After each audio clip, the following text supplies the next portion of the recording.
नमस्कार विद्यार्थी मित्र मैत्रिणींनो, पर्स्पेक्टिव्ह अकॅडमीच्या आपल्या युट्यूब चॅनलवर आपल्या सर्वांचं स्वागत.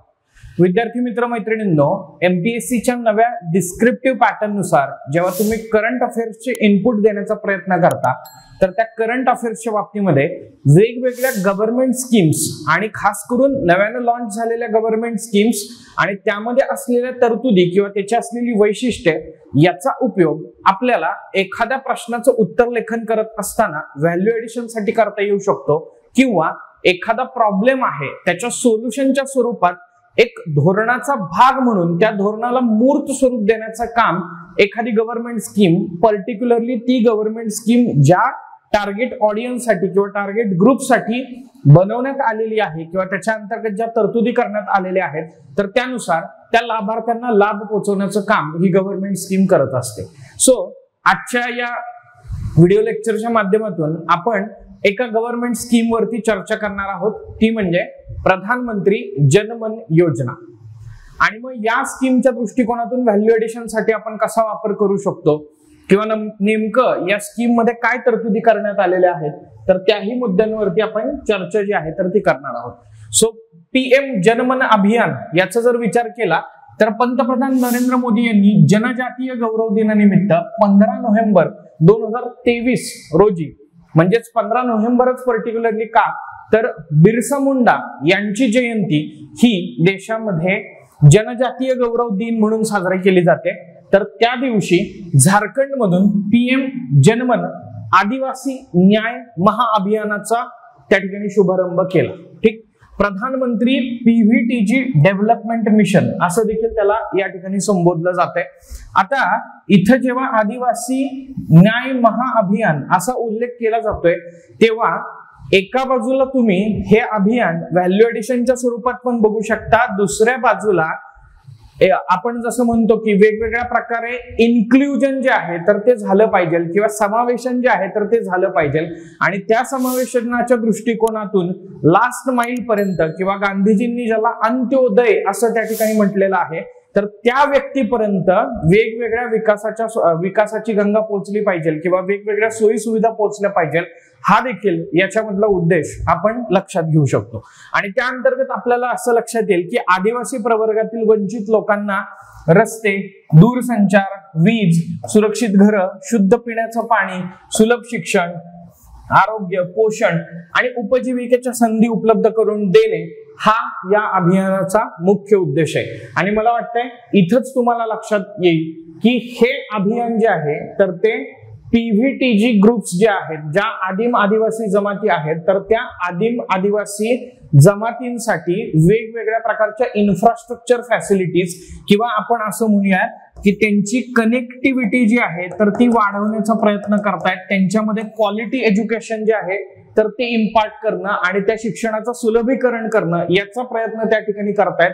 कुठंतरी डिजिटल गॅप आहे, फिजिकल गॅप आहे, तर तो गॅप या इन्फ्रास्ट्रक्चरच्या माध्यमातून, मग तो दूरसंचार सुविधांच्या माध्यमातून असेल, मग तो त्या ठिकाणी आपल्याला असं लक्षात येईल की रस्त्याच्या जोडणीच्या माध्यमातून असेल, विजेच्या जोडणीच्या माध्यमातून असेल, तर तो भरून काढण्याचं काम याच्या अंतर्गत केलं जाताना दिसतंय.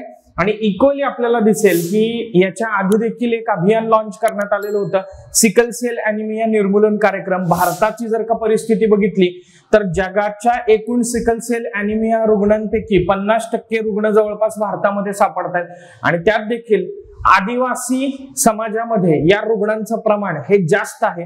आणि त्या दृष्टिकोनातून तुम्हाला लक्षात येईल आरोग्य आणि पोषण आणि त्याचबरोबर उपजीविकेच्या संधी, म्हणजे परत आपल्याला असं लक्षात येईल की हे अभियान जे आहे तर ती तुम्हाला आन्सर रायटिंग करत असताना इन्फ्रास्ट्रक्चर साठी यूज करता येते, दूरसंचार सेवांसाठी यूज करता येते, वीज जोडणी त्याच्याबाबत यूज करता येते, सर्वसमावेशन या मुद्द्यावरती जर का प्रश्न आला तर तिथे देखील यूज करता येते. त्याचबरोबर आरोग्य आणि पोषणावरती इथं फोकस केला जातोय. मोस्टली तुम्हाला असं लक्षात येईल की आदिवासी बहुल भागामध्ये पोषणाच्या खूप मोठ्या समस्या आहेत आणि त्यामुळे कुपोषण असेल किंवा ग्लोबल हंगर इंडेक्सच्या बाबतीमध्ये भारताची जी परिस्थिती आपण बघतो तर त्याच्या बाबतीत देखील काही अंशी कुपोषणाचं प्रमाण किंवा भूकबळीचं प्रमाण कमी करण्यासाठी हे अभियान काम करणार आहे.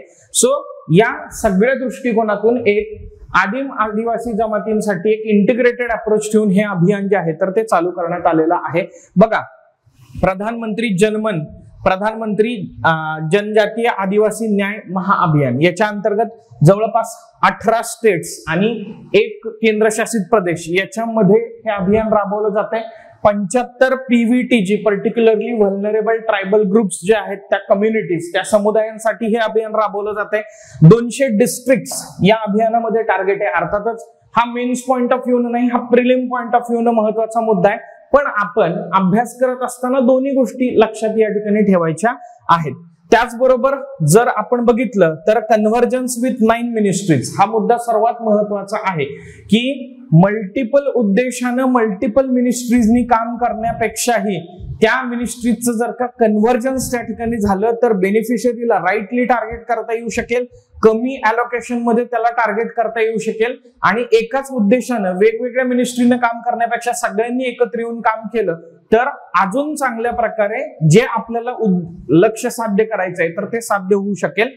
जवळपास 24,000 कोटी रुपयांची तरतूद करण्यात आलेली आहे आणि 11 बेसिक अम्युनिटीज या 75 PVTG कम्युनिटीजला देण्याचा प्रयत्न या PM जनमन महाअभियानाच्या माध्यमातून केला जाताना आपल्याला दिसतोय. मग बघा या अभियानाची घोषणा जी आहे तर ती केंद्रीय अर्थसंकल्पामध्ये 2023-24च्या अर्थसंकल्पीय भाषणात माननीय अर्थमंत्री निर्मला सीतारामन यांनी केलेली होती आणि मग आता 24,104 कोटी रुपयांची तरतूद करण्यात आलेली आहे.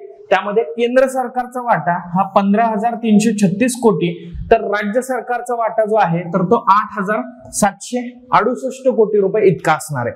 बाकी याच्याबद्दलची बेसिक कन्सेप्ट बघायची असेल किंवा त्याच्या आधी फॅक्च्युअली समजून घ्यायचं असेल तर बघा पक्की घरे PM जनमन अंतर्गत 4.9 लाख पक्की घरं बांधली जाणार आहेत.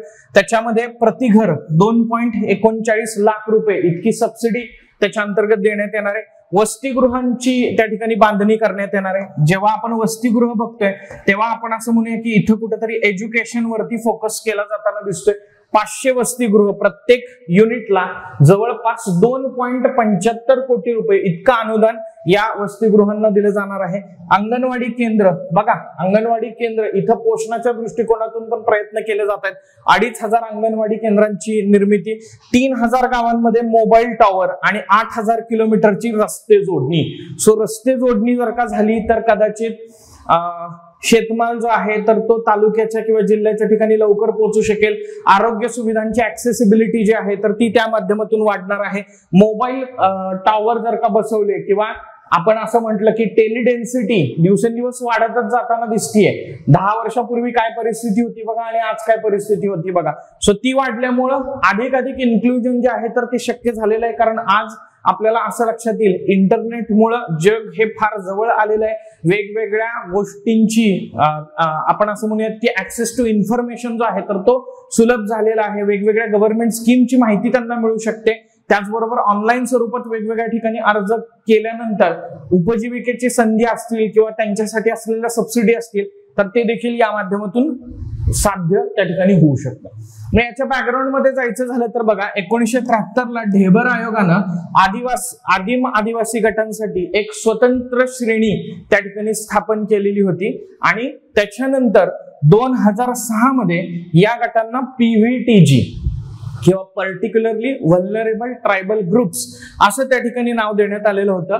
सध्या जर का आपण विचार केला तर ओडिशा या राज्यामध्ये सर्वाधिक PVTG कम्युनिटीची संख्या आहे. सो या सगळ्या गोष्टी ज्या आहेत तर त्या इन जनरल फॅक्च्युअल स्वरूपात आणि कन्सेप्च्युअल स्वरूपात पण होत्या. PM जनमन अभियान आपल्याला आदिवासी समाजाबद्दल कुठला तरी प्रश्न आला, त्यांचे प्रश्न, त्यांचा विकास, त्याचबरोबर त्यांचं इन्क्लुजन कसं होऊ शकतं याच्याबद्दल प्रश्न आला तर निश्चितपणे त्याच्यात व्हॅल्यू एडिशनसाठी आपण हा मुद्दा जो आहे तर तो वापरू शकतो.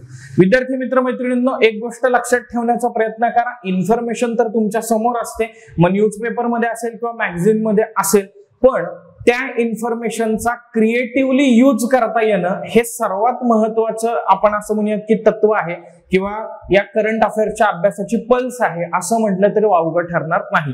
आणि तेच आपल्याला करायचं आहे आणि याच्यासाठी आपल्याला काय केलं पाहिजे, प्रत्येक मुद्दा आपण जो वाचत आहोत तर तो सिलेबसशी लिंक करण्याचा प्रयत्न केला पाहिजे। सिलेबस मधल्या कुठल्या मुद्द्याला आपण त्याचं एक्सटेन्शन त्या ठिकाणी जोडू शकतो आणि अर्थातच ते रिलेव्हंट देखील असलं पाहिजे। इररिलेव्हंट एक्सटेन्शन जोडून काय फायदा होणार नाही। सो अशा पद्धतीनं आपण तो अप्रोच जो आहे तर तो डेव्हलप केला पाहिजे।